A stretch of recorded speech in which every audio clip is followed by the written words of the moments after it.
क्या होगा अगर मैं आपसे कहूं, भारत का एक सबसे प्रभावशाली संगठन जिसका असर राजनीति से लेकर के शिक्षा और समाज तक हर जगह दिखाई देता है और वो कानूनी दस्तावेजों में लगभग अदृश्य है, तो आप क्या कहेंगे? एक आरटीआई के जवाब ने एक ऐसा सवाल खड़ा कर दिया है जिससे पूरे सिस्टम पर बहस छीड़ दी है। क्या आरएसएस वास्तव में एक ऐसा संगठन है जिसे कानून छू भी नहीं सकता? क्या यह एक संगठनात्मक मास्टर स्ट्रोक है या फिर पारदर्शिता के सिद्धांतों के लिए एक चुनौती है? और सबसे बड़ा सवाल, अगर सत्ता के केंद्र में मौजूद संस्थाओं से जवाबदेही नहीं मांगी जा सकती तो फिर लोकतंत्र आखिर कितना सुरक्षित है? आज इस पूरी रिपोर्ट में हम इसी पूरे रहस्य की परत दर परत जांच करेंगे।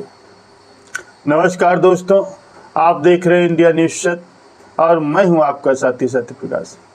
हाल ही में एक वीडियो उससे जुड़ी आरटीआई चर्चा ने सोशल मीडिया पर एक बड़ा सवाल खड़ा कर दिया है।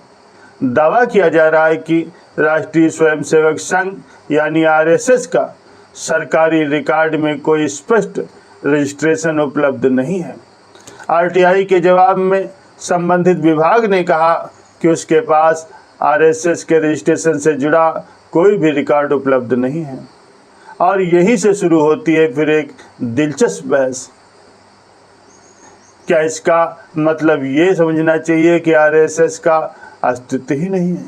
बिल्कुल नहीं। किसी संगठन का किसी विशेष विभाग में रजिस्ट्रेशन न होना और उसका अस्तित्व न होना दोनों अलग अलग बातें हैं। लेकिन सवाल ये उठता है कि आखिर आरएसएस का संगठनात्मक ढांचा ऐसे कैसे बना कि वो दशकों से लगातार विस्तार करता रहा और फिर भी एक केंद्रीय संस्था की तरह दिखाई नहीं देता। इतिहास पर नज़र डालें तो 1948 में महात्मा गांधी की हत्या के बाद आरएसएस पर प्रतिबंध लगाया गया था।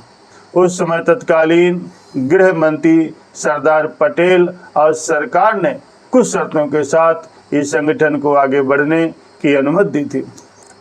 इसके बाद आरएसएस ने एक ऐसा ढांचा विकसित किया जिसे कई शोधकर्ताओं और विश्लेषक विकेंद्रीकृत यानी डिसेंट्रलाइज्ड मॉडल के रूप में देखते हैं और इसी को कुछ लोग स्टार फिश मॉडल भी कहते हैं। स्टार फिश यानी समुद्री जीव की तरह अगर उसका एक हिस्सा काट भी दिया जाए तो पूरा जीव कभी खत्म नहीं होता।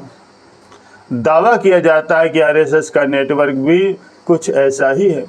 हजारों शाखाएं, अलग अलग ट्रस्ट, संस्थाएं, सेवा संगठन, शिक्षा संस्थान और सामाजिक मंच, इनमें से अधिकांश कानूनी रूप से अलग अलग इकाइयों के रूप में कार्य करते हैं और यही आरएसएस की सबसे बड़ी ताकत बताई जाती है।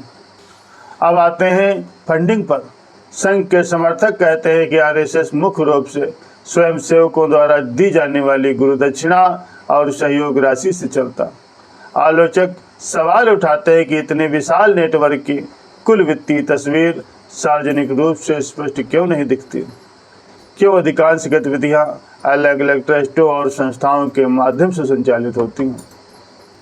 यानी किसी एक केंद्रीय बैलेंस शीट में पूरा नेटवर्क दिखाई नहीं देता। और यहीं से पारदर्शिता बनाम संगठनात्मक स्वतंत्रता की बहस शुरू हो जाती है। शिक्षा क्षेत्र में देखें तो विद्या भारती से जुड़े हजारों स्कूलों का उल्लेख अक्सर किया जाता है। समर्थकों का कहना है कि ये राष्ट्र निर्माण का कार्य है। वहीं आलोचक सवाल उठाते हैं, क्या इतने बड़े नेटवर्क पर सामाजिक निगरानी पर्याप्त है? कुछ विदेशी शोधकर्ताओं और लेखकों ने आरएसएस के ढांचे पर अध्ययन किया है। उनका निष्कर्ष यही रहा है कि आरएसएस एक पारंपरिक राजनीतिक दल या कारपोरेट संस्था की तरह नहीं बल्कि एक वैचारिक नेटवर्क की तरह से काम करता है। यही कारण है कि इसे समझना भी बहुत कठिन है और इसकी वास्तविक संरचना को एक ही दस्तावेज में समेटना लगभग असंभव माना जाता है।